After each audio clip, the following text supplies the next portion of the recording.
მოგესალმებით, გადაცემულო რადიო მსმენელებო და ინტერნეტ მაყურებლებო.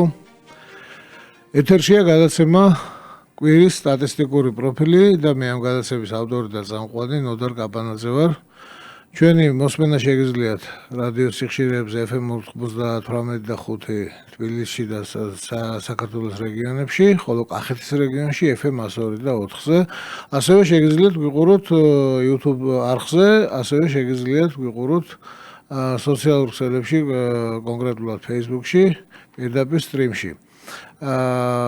ჩვენი ამ კვირის სტატისტიკური პროფილი ფორმირდება სტატისტიკის ეროვნული სამსახურის ვებგვერდზე გამოქვეყნებული მონაცემების საფუძველზე და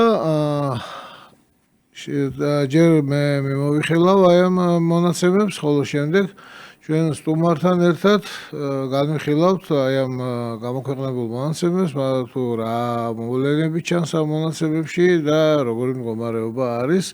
დღეს ჩვენთან ჩვენ სტუდიაში სტუმრად გვყავს ეკონომიკის დოქტორი, პროფესორი იოსებ ბარჩვაძე, რომელიც სტატისტიკურ მონაცემებთან საკმაოდ ახლოს არის და საკმაოდ გამოცდილი ადამიანი მზადდება აი ამ სფეროში.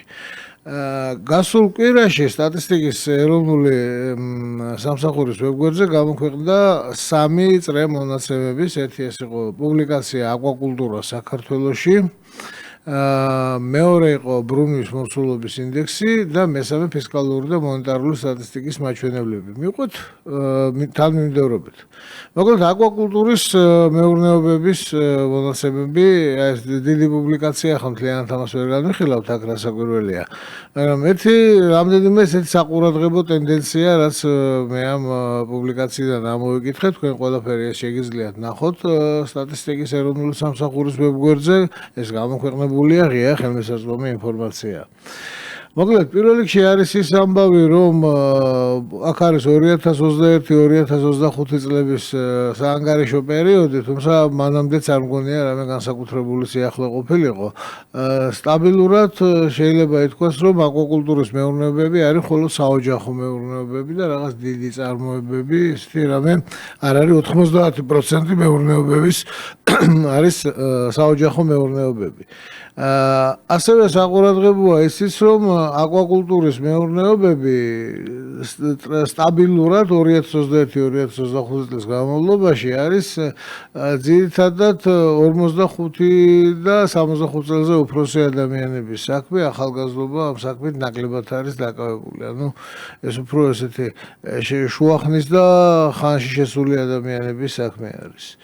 და შემდგომ თვითონ მეურნეობები, რომელიც საქართველოში არის გამოცდილების მიხედვით, მათი ნახევარი 2025 წლის მდგომარეობით 45-14 წლის გამოცდილების სამუშაო გამოცდილების მქონე იყო და ძალიან ცოტა არის 30, 35 და 25 წელზე უფრო მეტი გამოცდილების მქონე ფირმები, ანუ ეს ესეთი ახალგაზრდა ბიზნესებია ძირითადად.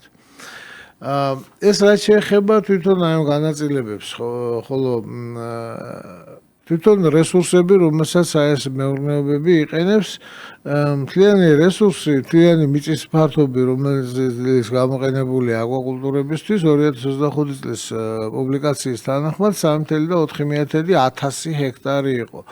ყველა საინტერესო ის არის, რომ 2022-2025 წლებში ეს ფართობი ძალიან სუსტად გამოხატული კლების ტენდენციას ატარებს. ანუ აკვაკულტურის მეურნეობები მინიმუმ ბოლო 4 წლის განმავლობაში საქართველოში არ იზრდება, გამოყენებული მიწის ფართობი პირიქით მცირდება, სუსტად, მაგრამ მაინც მცირდება. შემდგომ, რაც შეეხება თვითონ აი ამ ტბორების წყლის სარკის ფართობს ამ აკვაკულტურებში, ეს იყო 2500 კვადრატული მეტრი, 2500 ჰექტარი დაახლოებით მთელ საქართველოში. ძირითადად ეს მეურნეობები არის იმერეთში, კახეთსა და სამეგრელო და ზემო სვანეთში, ყველაზე მეტი არის კახეთში. ძირითადი ამ აკვაკულტურის მეურნეობების ძირითადი რაოდენობა კახეთშია. აქაც საინტერესო ის არის, რომ აი ამ სარკის ფართობის, ჯამური ფართობის, წყლის სარკის ჯამური ფართობის უნდა გამოხატული კლების ტენდენციას ატარებს. ეს ის მაინც კარგი ტენდენცია ვერაა. ანალოგიურად აი ამ ტბორების მოცულობა კუბურმეტრებში, ჯამური მოცულობა. შესაბამისად, აქედან გამომდინარე წარმოებული თევზის რაოდენობა 2025 წელს აი ამ აკვაკულტურების მეურნეობების მიერ წარმოებული თევზის რაოდენობა იყო 2400 ტონა, ну ცოტა მეტი. მაგრამ ეს ბევრი არაფერი არ არის მაინც, მაგრამ ну რაც არის ეგ არის. ხოლო 2021 წელს იყო 2800 ტონა. შემცირება ამ 4 წლის განმავლობაში ხა არსებითი არ არის, მაგრამ შემცირების ტენდენცია აშკარად სახეზეა.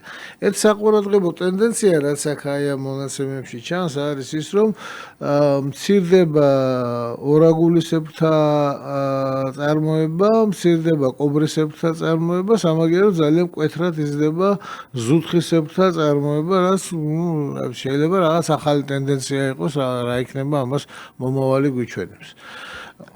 ეს რაც შეეხებოდა აკვაკულტურის წარმოებული თევზის მოცულობას. შემდგომ, ეხლა მეურნეობის ხარჯები. ხარჯების სტრუქტურა ძირითადად უცვლელია, ბოლო 3 წლის განმავლობაში 3 წლის მონაცემებია წარმოდგენილი. ყველაზე მეტი არის ხარჯები, ძირითადი ნაწილი 51% არის ხარჯები თევზის საკვებზე.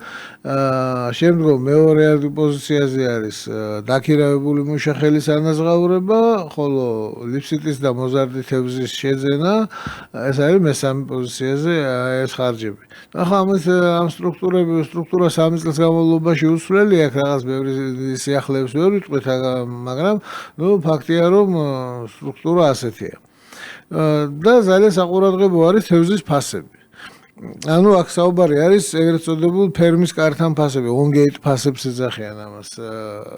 კიდევ მოკლედ 2025 წლის მდგომარეობით სტატისტიკის ეროვნული სამსახურის პუბლიკაციაში მოცემულია შემდეგი ფასები. კალმახი ღირდა კილოგრამი 16.3 ლარი, კობრი 12.2 ლარი, თეთრი ამური 9.4, 30.7 ლარი ღირდა ზუთხი, ხოლო ლოკო 21 ლარი. ეხლა ეს ფასები რატომ არის საინტერესო? ფასები იზრდება 2021-დან 2025 წლამდე, განსაკუთრებით მკვეთრი არის ფასების და 2024-დან 2025 წლამდე, გასაგები ტენდენციების გამო. ერთი რაში შეიძლება გამოგვადგეს ეს ფასები. როდესაც თქვენ გაიგონებთ ძალიან ხშირად, რომ აი ფასნამატი, რაღაც გადამყიდველები და ასე შემდეგ, ამაზე დიდი ხმაური იყო გასული წლის ბოლოს და ამ წლის დასაწყისში, ეს ფასები გამოგადგებათ იმაში, რომ როდესაც ყიდულობთ ბაზარში თევზს, უბრალოდ ნახოთ რამდენად დიდია ფასნამატი. ეს არის ეგრეთ წოდებული on-gate ფასები, ანუ ტბორთან პირდაპირ ყიდვის ფასები აი ამ თევზის. ეს შეიძლება პრაქტიკაში გამოგადგეთ რა.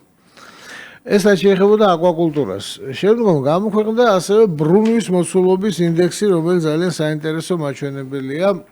ეს არის ეკონომიკის სექტორების მიხედვით მთლიანი წარმოების ბრუნვის მოცულობა, როგორ იცვლებოდა 2021 წელთან შედარებით. 2021 წელი არის როგორც 100% საბაზისო აღებული და ეს გვეუბნება ასეთ რამეს.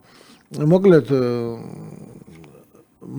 მრეწველობაში, ანუ სამთო-მომპოვებელი და ამუშავებელი მრეწველობა, ელექტროენერგია, გაზი, წყალმომარაგება და ამ სექტორების ჯიში ჯამურად ბრუნვის მოცულობის ინდექსი იყო 140.9, ანუ 40.9%-ით გაიზარდა ბრუნვა აი ამ დარგებში, აი ამ სექტორებში 2021 წელთან შედარებით.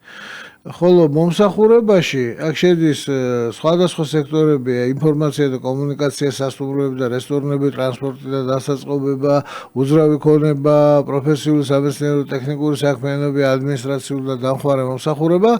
აი ამ ჯამურად, აი მომსახურების სექტორში ბრუნვის ინდექსი იყო 227.7%. ეს რას ნიშნავს ახლა ადამიანურ ენაზე რომ გადავთარგმნოთ? ეს ნიშნავს იმას, რომ ფარდობითად ქვეყანაში მომსახურება გაცილებით უფრო სწრაფად იზრდება, ვიდრე რეალური ეკონომიკა, ვიდრე მრეწველობა. ეს პრინციპში დიდი სიახლე არც არის, ამას ჩვენ გვიჩვენებს მთლიანი შიდა პროდუქტის დინამიკას და როდესაც გამოქვეყნდება მთლიანი შიდა პროდუქტის მაჩვენებლები, მაშინ წარმოგიდგენთ სწორედ აი ამ სხვადასხვა სექტორების წვლილს, რომელიც აი ამ ზდაში რომელიც სექტორს აწვლილი აქვს შეტანილი. შემდგომ ყველაზე მაღალი ზრდის ტემპი არის ინფორმაციისა და კომუნიკაციების სფეროში 371.7%. და ასევე ყველა ესეთი მაღალი ზრდით გამორჩეული სექტორი ყველა მომსახურებას ეკუთვნის. ხოლო თუ ავიღებთ ახლა 2021 წელს ბრუნვის მოსულობის ინდექსის დინამიკას ძირითადი სექტორების მიხედვით, აი წლებში 2015-2024 წლებში აქ ნახავთ, რომ მოკლედ ყველაზე უფრო ესეთი წამყვანი არის მომსახურების სექტორი, მშენებლობის სექტორში ბრუნვის ინდექსი ასევე მზარდია, თუმცა შედარებით არასტაბილური და საბითუმო და სასალო ვაჭრობა არის მესამე ადგილზე, ხოლო ამათ ყველას ბოლოში მისდევს მრეწველობა, ანუ სექტორები B, C და E. ეს რაც შეეხებოდა ბრუნვის ინდექსის მაჩვენებლებს. არდა ამისა გამოქვეყნდა ფისკალური და მონეტარული სტატისტიკის მონაცემები, ეგ ძალიან საინტერესო მაჩვენებელი არის. პერიოდის ბოლოსთვის მიმოქცევაში ეროვნული ვალუტის და მთლიან შიდა პროდუქტში მისი წილის დინამიკა. აი მონაცემებით 2026 წლის პირველ კვარტალში მიმოქცევაში იყო 6.900 ლარი. ხოლო ოდნავ შემცირებული 2025 წლის ბოლოსთან, მაგრამ ეს მაჩვენებლები მკვეთრად სეზონური არის და ამიტომ წლის ბოლოს განსხვავებული მაჩვენებლები იქნება. ეხლა თუ შევხედავთ აი ამ მაჩვენებლებს, რას გვეუბნება ეს მართალია მზარდია ეს მიმოქცევაში არსებული ფულის მასა, მაგრამ მთლიან შიდა პროდუქტთან ეს სტაბილურად 7%-ის ფარგლებში მერყეობს. ანუ ეს იმას ნიშნავს, რომ მიმოქცევაში არსებული ფულის მასა ქვეყანაში მიმდინარე ეკონომიკური პროცესების სინქრონულად იზრდება და არა რაღაცა გაუმართლებელი, დაუსაბუთებელი ემისია არ გვაქვს სახეზე. ესეთი ქონა მხოლოდ 2020 წელს, როცა აი ამ მიმოქცევაში არსებული ფულის მასა აიწია 9%-მდე, გვახსოვს ალბათ ეს, რომ 2020 წელი ეს COVID შიზოფრენიის პერიოდი იყო და მაშინ გარდა იმისა, რომ ფულის მასა კი არ გაიზარდა იმდენად, უფრო შემცირდა ეკონომიკა, ანუ მნიშვნელოვნად შემცირდა და ამას შემდგომ კიდევ თავისი შედეგები კიდევ მოჰყვებოდა შემდგომი პერიოდის განმავლობაში. ასევე გამოქვეყნდა ფულის ძირითადი აგრეგატების მაჩვენებლები, რაც ძალიან საინტერესოა. აქ მინდა გავიხსენო ერთი დებატები, თუ სწორად მახსოვს, იმედის ეთერში იყო ეს დებატები, სადაც პრემიერს ერთ-ერთმა ოპოზიციურმა წარმომადგენელმა ბრალდებად წაუყენა ფულის აგრეგატების, აი ფულის მასის ზრდა, რომელიც თურმე იწვევს ეკონომიკას. როგორც წელან გაჩვენეთ, ეს ფულის მასა, მიმოქცევაში არსებული ფულის მასა სტაბილურად მთლიანი შიდა პროდუქტის 7%-ის ფარგლებში მერყეობს. ანუ აქ რაღაც განსაკუთრებული რყევები არ არის. ანუ ფულის მასა ეკონომიკაში მიმდინარე პროცესების სინქრონიზაცია. ხოლო რაც შეეხება ფულის სხვადასხვა აგრეგატებს, აქ უნდა ვიცოდეთ ამ აგრეგატების განმარტება, ბუნება უნდა ვიცოდეთ ამ აგრეგატების. M0 აგრეგატი ეს არის ბანკებს გარეთ მიმოქცევაში არსებული ფული. M1 არის აგრეგატი, ანუ ვიწრო ფული, მოიცავს ბანკებს გარეთ არსებულ ნახტ ფულს, რეზიდენტი სამეწარმეო შინამეურნეობების და აი მოთხოვნაზე დეპოზიტებს, ეს დეპოზიტები ემატება და არ მოიცავს ვადიან დეპოზიტებს.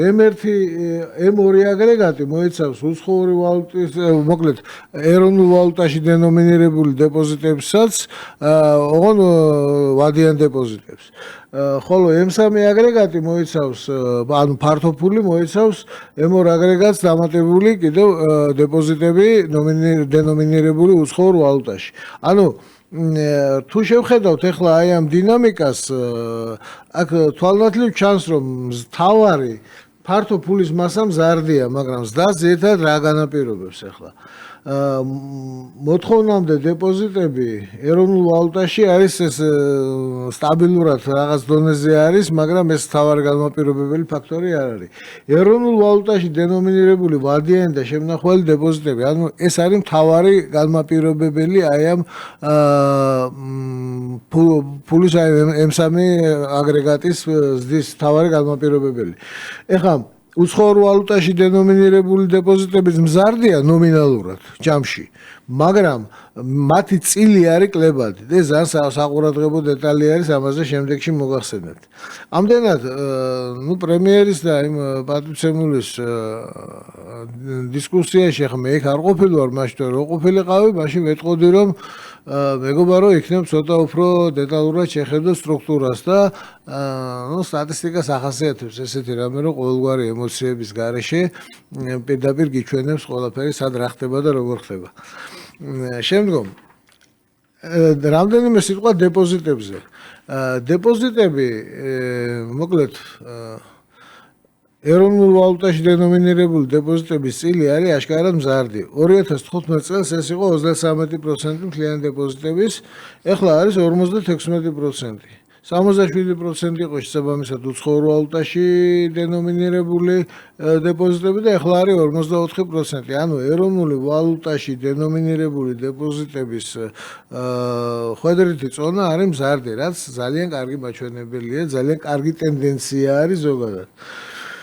და ეს ნიშნავს იმას, რომ ეროვნული ვალუტის სასარგებლოდ რაღაც პოზიტიური ზრუნვები მოსახლეობის ნდობა ეროვნული ვალუტის მიმართ იზრდება. ეს ძალიან კარგი ტენდენციაა უდაოდ.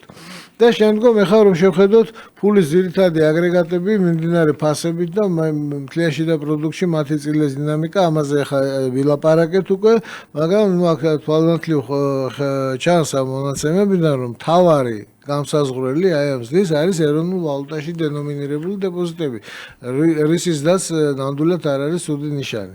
ხოლო მიმოქცევაში არსებული ნაღდი ფული, რომელიც არის თუ ეს ემისია არის გაუმართლებელი, ის მაშინ მართლა არის ინფლაციის გამომწვევი. ანუ ინფლაცია ჩვენთან არის, რა თქმა უნდა, ამაზე ორი აზრი არ არის, არა მხოლოდ ჩვენთან, არამედ მთელ მსოფლიოში, მაგრამ ამას აქვს კიდევ სხვა მიზეზებიც. ეხლა შეეხება ეს იყო მონეტარული სტატისტიკის მაჩვენებლები. ეხლა ფისკალური სტატისტიკა. საბიუჯეტო შემოსავლები და ხარჯები, როგორ შეიცვალა 2026 წლის პირველ კვარტალში, გასული წლის შესაბამის პერიოდთან შედარებით. საერთოდ კვარტალი შესაბამის კვარტალს უნდა შეადარა ყოველთვის, იმიტომ რომ მთლიანი შიდა პროდუქტის და საერთოდ ყველაფრის თითქმის მოცულობაზე და მაჩვენებლების დინამიკაზე ძალიან დიდია სეზონური ეფექტის ზეგავლენა ხოლმე. ამიტომ შესაბამის კვარტალს უნდა შევადაროთ. და თუ დავაკვირდებით, აქ ესეთი რამე არის, რომ შემოსავლები მთლიანად შესაბამის პერიოდთან არის 6.1%-ით გაზრდილი. ამ პერიოდში შესაბამისი შესაბამის პერიოდის კვარტალური ინფლაცია არის 4.2%, ანუ ინფლაციაზე ცოტა მეტით არის გაზრდილი. ამ ზრდას მთლიანად ინფლაცია ვერ შეჭამს, ამის თქმა მინდა. შემდგომ ხარჯები გაზრდილი არის დაახლოებით 5%-ით, ანუ და თუ შევხედავ დინამიკას ბიუჯეტში, მოკლედ ბიუჯეტის ბოლო 4 წელია 2022, 23, 24, 25, რომ ბიუჯეტის ოპერატიული სალდო, საოპერაციო სალდო არის დადებითი, რაც ძალიან კარგი ტენდენციაა. მოკლედ ბიუჯეტის შემოსავლების და ხარჯების მზარდია, ეს ძალიან კარგი ტენდენციაა. ეხლა რა ხდება ამ თვალსაზრისით მთელ დანარჩენ მსოფლიოში? ახლა ჩვენთან კარგადაა საქმე თუ სულად და ყველაფერი შედარებითია.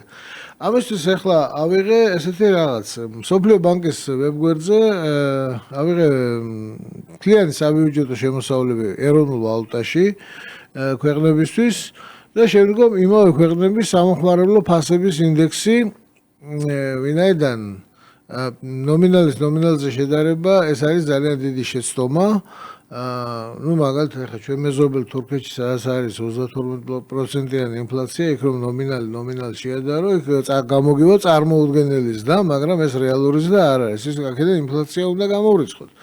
შემდგომ ავიღეს ინფლაციის მონაცემები, ავიღეს შემოსავლების მონაცემები, შემდგომ გამოვრიცხე ინფლაცია, ბიუჯეტის შემოსავლების მაჩვენებლებიდან და დავთვალე საშუალო ზრდის ტემპი 2011-2024 წლებში და აღმოაჩინე ესეთი რამე. 91 ქვეყანა იყო, რომელსაც როგორც ბიუჯეტის შემოსავლების, ისე ინფლაციის მაჩვენებლები ჰქონდა. ამ ხრივ საქართველოს სტატისტიკის ეროვნული სამსახური გამოირჩევა ოპერატიულობით და სწრაფად აწვდის ინფორმაციას, ხოლო ბევრი სახელმწიფო სტატისტიკის სამსახური არ გამოირჩევა ესეთი ოპერატიულობით და აღმოჩნდა, რომ ყველაზე მაღალი საშუალო ზრდის ტემპი იყო არაბთა გაერთიანებულ საემიროებში, თუმცა ეს 2024 წლამდე არის და 2026 წელს იქ დაწყებული მოვლენები იქ ალბათ სერიოზულ კორექტივებს შეიტანს. საუბარია სპარსეთის ყურის კრიზისის მოვლენებზე და ახლა მაგალითად გუშინ ირანმა და რაღაც წყლის გამომწყნარებელი სადგურები დაბომბა, რომელზეც სასიცოცხლოდ არის დამოკიდებული ყურის ქვეყნები, არაბეთის ნახევარკუნძულის მხარეს. შემდგომ აი ამ განაწილებაში საქართველოს 90 ქვეყანას შორის მე-6 პოზიციაზე იმყოფება.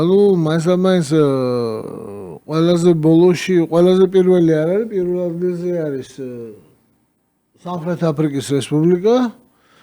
ბოლოზე არის ყველაზე ცუდი მდგომარეობა ლიბანში, სულაც არ არის გასაკვირი, ხოლო საქართველოს მე-6 პოზიციაზე არის აი ამ განაწილებაში. ეხლა საერთო ჯამში რა შეიძლება ვთქვათ? მონეტარული სტატისტიკის მაჩვენებლები აჩვენებს, რომ მიმოქცევაში არსებული ფულის მასა სრულიად ეკონომიკური პროცესების სინქრონული ან გამომართლებელი ემისია არ არის, ანუ ეროვნული ბანკი აკეთებს იმას, რასაც უნდა აკეთებდეს, და მე ყოველთვის ვამბობ ეს რამეს, რომ ეროვნული ბანკი მანევრის თავისუფლების იმ პირობებში, რაც მას აქვს, მაქსიმუმს აკეთებს რამდენად საყვედური ნამდვილად არ ეთქმის არაფერზე.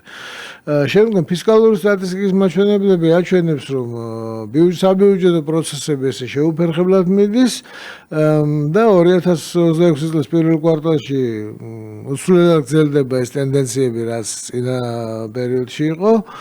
და ბრუნის ინდექსის მონაცემები აჩვენებს, რომ საქართველოს ეკონომიკა ჩამოყალიბებულია როგორც მომსახურების ეკონომიკა და მისი განვითარების ვექტორიც ასეთივეა.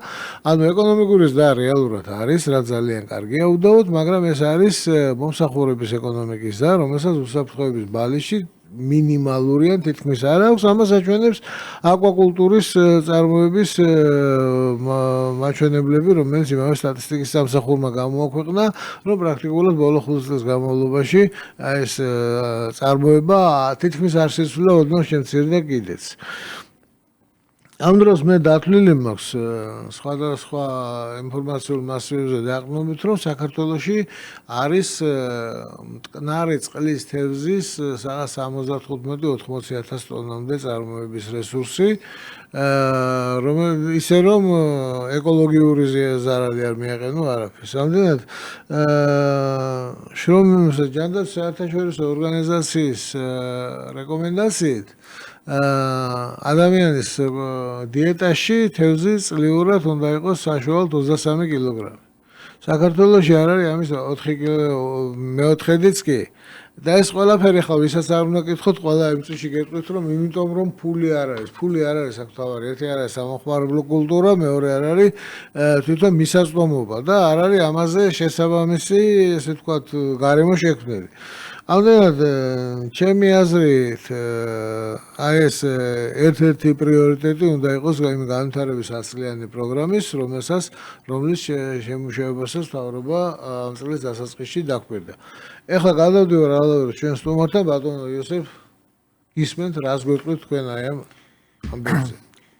მიუხედავად იმისა, რომ ეს ინფორმაცია ჩემთვის წინასწარ იყო ცნობილი, მაინც მოსმენისა და აღქმის შემდეგ როგორც რიგით მაყურებელს და მსმენელს ესე იგი გამიშთა ორმაგი განცდა ერთ მხრივ ვეთქვი შტაბეჭდილებები ესეთ ინფორმაციის მოწოდების თაობაზე მეორე მხრივ ის პრობლემები ერთ მხრივ მიღწევები და მეორე მხრივ პრობლემები რაც არსებობს აი ამ ინფორმაციის გააზრებასთან დაკავშირებით აი თქვენ დაიწყეთ აკვაკულტური და მეც მაგას შევეხები ისე რომ გავიგოთ თითქოს საქართველოში თევზეულის მოხმარების კულტურა რა აქვს და გემოარიციან დაწყებული მოფათიათ ესე ცოტა იუმორისტული გადახვევით ლორსაბ თათქარეძიდან დღევანდელ ვითარებაშიც ეპიკური კამათი იყო რას ლაპარაკობ თართი თუ ზუთხია ხო რო გავიაროთ აი შესაბამის მარკეტებში ნორვეგიული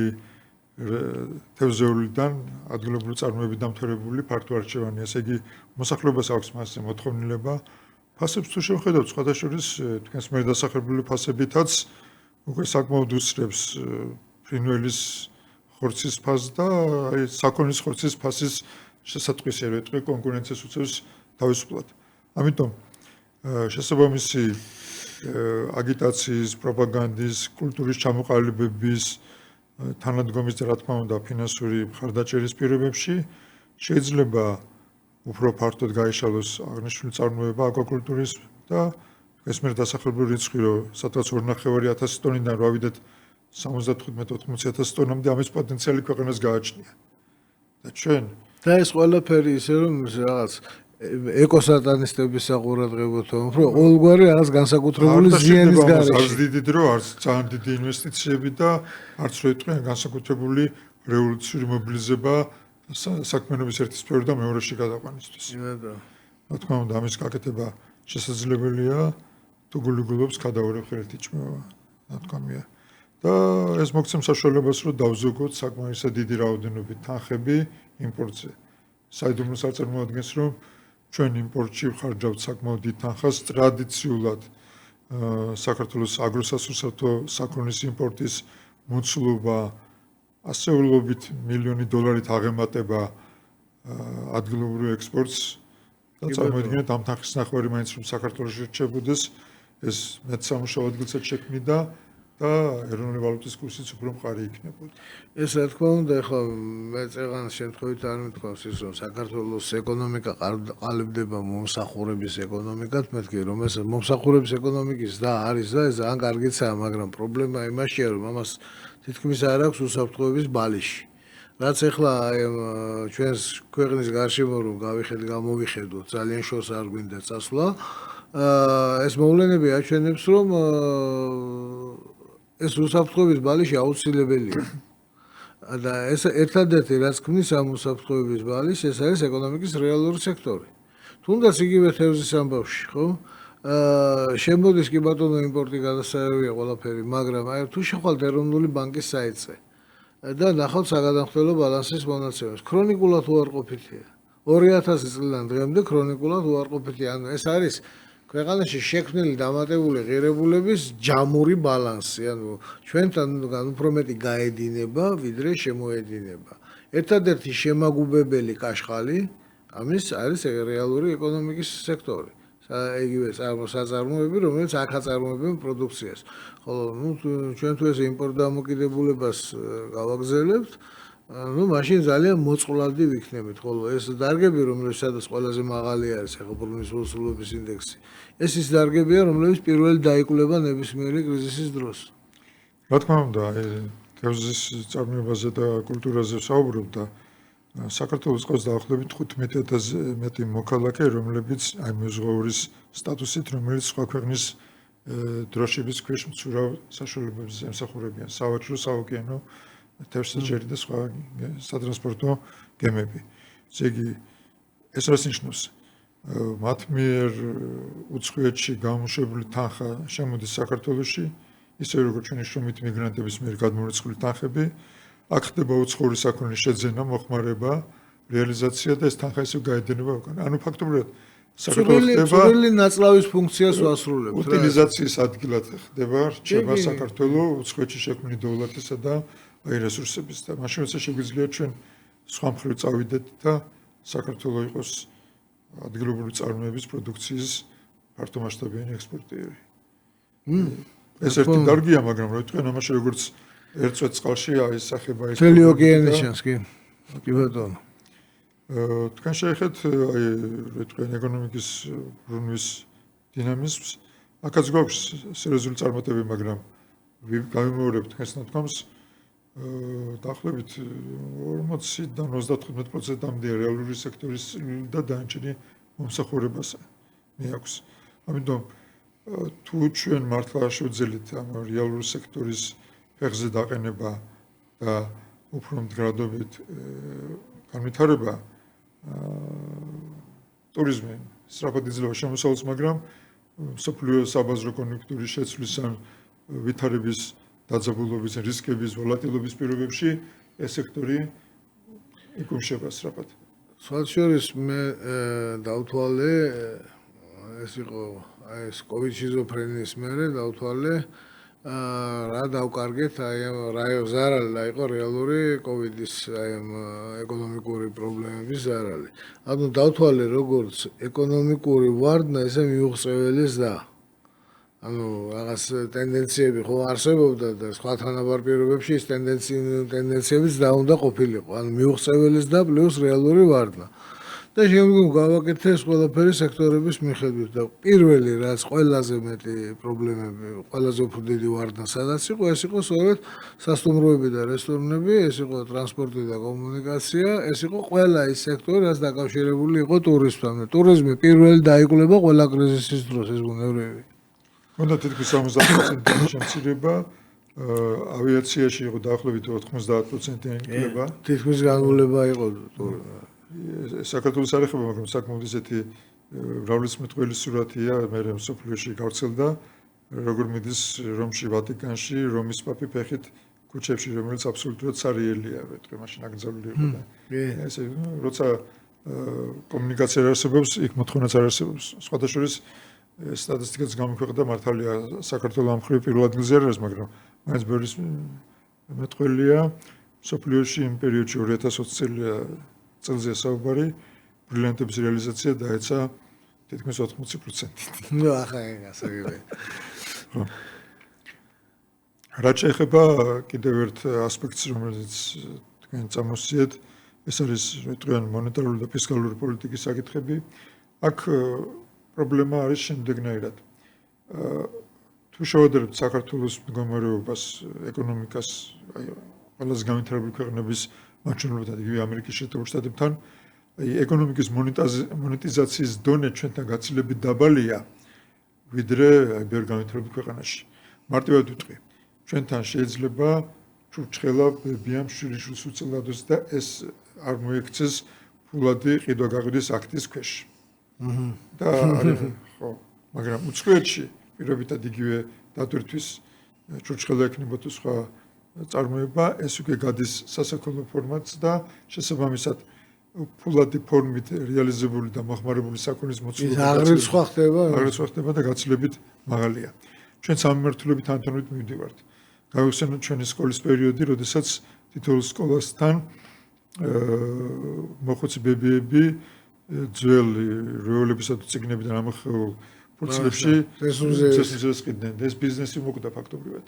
იმიტომ რომ ახლა დაფასებულია სამრეწველო წარმოებას აქვს ადგილი. შეიძლება წესუნზის მოხმარება იგივე დონეზეა, მაგრამ რატომ სასაქონლო ფორმაში გადაინაცვლა. კი ბატონო. იგივეს თქმა შეიძლება მე მთავრობის წარმომადგენელი, რომლისთვისაც ზღვაზე პლიაჟზე პირველი პირი იყო ფოტოგრაფი, რომელსაც დასდევდნენ დამსვენებლები და სტუდენტების სურათის გადაღებას და ახლა რა ეთქვა. ახლა ეგ პროფესია მოკვდა უბრალოდ. წუთში 100 სურათს იღებს. ესეთი მომენტი. ამიტომ ის ფაქტორი, რომ ეკონომიკის ზრდის ყოლობაზე შეიძლება ფულადი მასა მიმოქცევაში უფრო სწრაფად იზრდებოდეს, ეს ზოგადი კანონზომიერებაა. და ამას ვერ გავიქცევით და ამას უნდა ვაბრალებთ რაიმე ან ეროვნული ბანკის თქვათ მცდარ პოლიტიკას, რაც აბსოლუტურად გამორიცხულია და ეს არის ნორმალური პროცესი. ამის გარდა ეკონომიკა თავისთავად იზრდება, რაც ასევე ჭარბ ფულად მასას ითხოვს მიმოქცევაში გარშემოებისთვის. ამიტომ ეს ორი ფაქტორი რითქმა კუმულატური ეფექტს ახდენს და მიმოქცევაში ფულის მასა იზრდება. მესამე რა თქმა უნდა არ უნდა გამოირიცხოს ინფლაცია, რომელსაც არა მარტო საქართველოში, არამედ გლობალური მასშტაბით აქვს ადგილი და რა თქმა უნდა, ვაკუუმში არა ვართ, ხო, ჩვენს იგივე ვითარებებს და მარტო ნავთობზე რა ვიყოთ. ნავთობის $1 გაძვირების შემთხვევაში წელზე გადაანგარიშებით ბარელზე საუბარი 1 ბარელი $1 გაძვირდეს საქართველოს იმ მასშტაბის ნავთობის იმპორტი აქვს, რომ ეს წელიწადში იწევს დაახლოებით $12 მილიონი მეტის გადახდას იმავე რაოდენობის ნავთობის იმპორტში. ამიტომ ჩვენი ინფლაცია დიდწილად მე არ ვიძახი რომ მთლიანად 100%, მაგრამ სადღაც 80-90% ეს არის ხარჯების ინფლაცია. და შედარებით მცირე ზომით რითქმა მოთხოვნის ინფლაცია. ნუ ახლა თუ შევხედავთ ჩვენს ირგვლივ რაც ხდება იმავე სპარსეთის ყურეში, ახლა ვიღაცებს რატომღაც ჰქონდათ ილუზია რომ იქ რაღაც სესხლის შეწყვეტის შეთანხმება მოხდა, მე ყველას ვეკითხებოდი რომ დამისახელეთ თუნდაც ერთი მიზეზი რომლის გამოც ეს შეთანხმება შეიძლება იყოს სიცოცხლის უნარიანი. არც ერთი ფუნდამენტური მიზეზი რის გამოც ეს ომი დაიწყო, ოდნავაც არ არის წასული მოგვარებისკენ და რატომ უნდა მოხდეს ეს? ანუ ეს ომი იქნება ძალიან დიდხანს და ძალიან ხანგრძლივად და ძალიან მოსაწყენი იქნება, მაგრამ იქნება.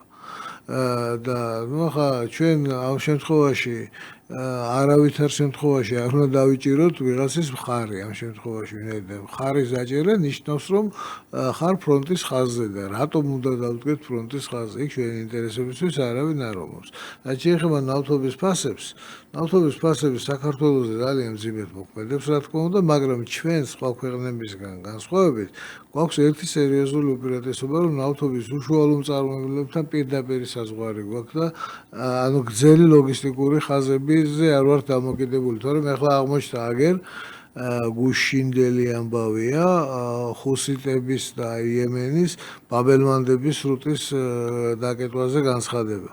ბაბელმანდების სრუტის დაკეტვა ნიშნავს სუეცის არხის დაკეტვას, წითელი ზღვის დაკეტვას და ეს ნიშნავს ან ევროპაში, აზიიდან ევროპაში მიმავალი მარშრუტები ან შუა დერეფანზე გამოივლის ყველა, იმიტომ რომ ირგვლივ ცეცხლიანთია ყველგან, ან ვასკო და გამას მარშრუტით შემოივლის აფრიკას, კეიპტაუნი, კეთილიმედის კონცხი, მერე კაბო-ვერდეს გამოივლის იქ მაგალ ნაკრებს მიესალმება და მერე შემოვა ევროპაში. ეს მინიმუმ 3 კვირით აგვიანებს გადაზიდვას. რამდენად გააძვრებს კიდე ეს კოლოსალური რამე არის. ამდენად ჩვენ მეგონი კარგად მივდივართ რა ჯობია ესე გავაგზავნოთ.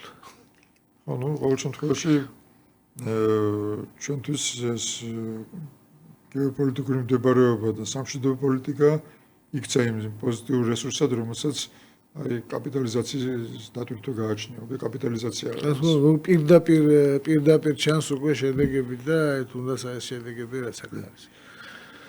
ნუ დიდი მადლობა მომზადებისათვის, ეს იყო ამ კვირის სტატისტიკური პროფილი, მომდევნო კვირაში ძალიან ბევრი ფასების ინდექსების გამოქვეყნებას გეგმავს სტატისტიკის სამსახური და მომდევნო ორშაბათს 15 საათსა და 10 წუთზე რადიო სივრცეში FM 98-სა და 5-ზე